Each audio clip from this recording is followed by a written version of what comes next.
यह न केवल अन्य समुदायों के लिए परेशानी का कारण बनता है बल्कि सामाजिक असंतुलन भी उत्पन्न करता है। कर्नाटक के एक हालिया मामले में एक किसान ने, जिसके पास 18 एकड़ जमीन थी, एक गरीब मुसलमान ने कहा कि मेरे पास दफनाने के लिए जगह वक्फ बोर्ड की संपत्ति हो गई। ऐसे में भारत के कई राज्यों में, कई जनपदों में वक्फ बोर्ड अपनी जमीन घोषित कर देता है। अगर मान लीजिए कि 14 तारीख को दिल्ली में एक जंतर मंतर पर कार्यक्रम भी है, उसके माध्यम से भी एक बड़ा आंदोलन करेंगे।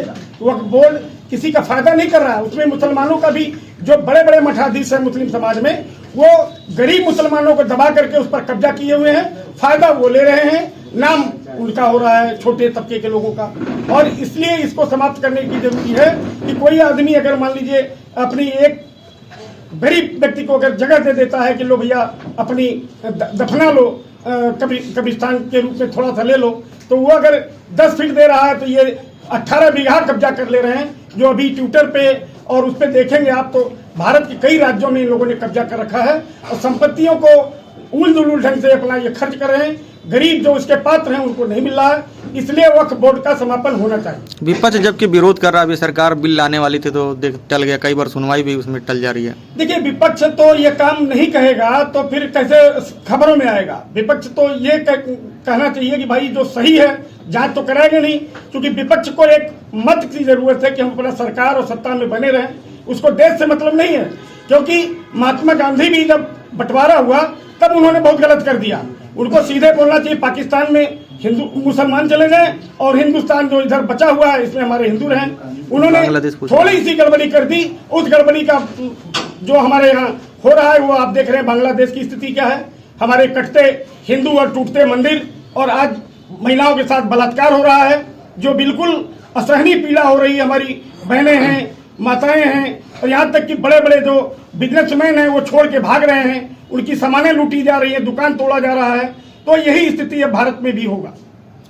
जैसे हमारे देश के प्रधानमंत्री का जो है पूरे विश्व में वर्चस्व एक तरह से देखा जाए है, तो क्या लग रहा है कि पड़ोसी देश में ही उनका जो है बात नहीं रखी जा रही है? देखिए, भारत के प्रधानमंत्री बहुत अच्छा काम करे इसमें, लेकिन सख्त रवैया इनको बांग्लादेश के प्रति और हमारे देश में जो वक्फ बोर्ड है जो गलत कार्य कर रहा है, गरीबों को प्रताड़ित कर रहा है, तो इसके ऊपर भी उनको तत्काल कठोर कार्रवाई करनी पड़ेगी।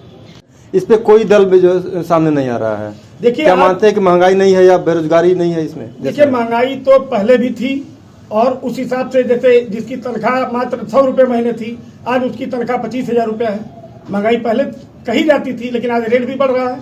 और ये आज की बीजेपी सरकार की नहीं, पहले की सरकारों ने किया, उस पर हम टिप्पणी नहीं करना चाहते हैं। ये जरूर मैं कहना चाहूंगा कि जो आने वाला समय है, आज महंगाई तो बाद में है, जब बहन बेटियों की इज्जत लूटी जाएगी आपके सामने, हमारे सामने, हमारी बहन बेटियों की इज्जत नीलाम होगी, उस समय मैं हाथ जोड़ के पीछे करूंगा कि भाई मुझे बख्श दो।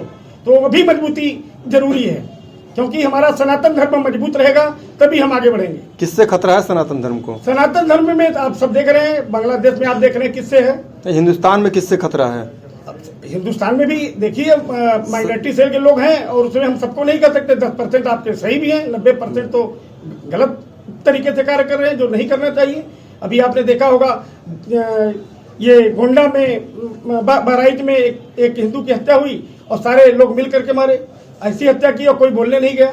जिसको आप कह रहे हैं कि अखिलेश जी को देख लीजिए, राहुल जी को देख लीजिए, एक दुख भी व्यक्ति नहीं किया इन्होंने। तो क्या प्रशासन की नाकामी है कि हत्या हो गई? नहीं, प्रशासन तो अपना काम कर रहा है, मुकदमा ही तो करेगा ना प्रशासन। अब घटना उसको पहले जानकारी तो है नहीं क्या घटना होने जा रहा है, लेकिन ये जरूर है कि महाराज योगी आदित्यनाथ के राज में अपराधियों के जो बुलंद चेहरे थे वो दब गए हैं। अब अपराधी निश्चित रूप से जान रहा है कि मैं जो भी करूंगा तो निश्चित रूप से काउंटर में या किसी न किसी रूप में हमें उसको भुगतना पड़ेगा।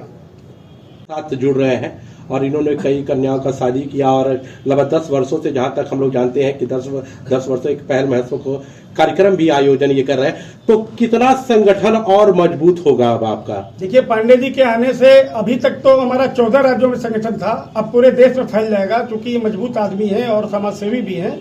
ऐसी स्थिति में अभी हम लोग बड़ा आंदोलन भी करने जा रहे हैं, जो जंतर मंतर पर 14 तारीख को शुरू होगा, और वो भी आप लोग देखेंगे।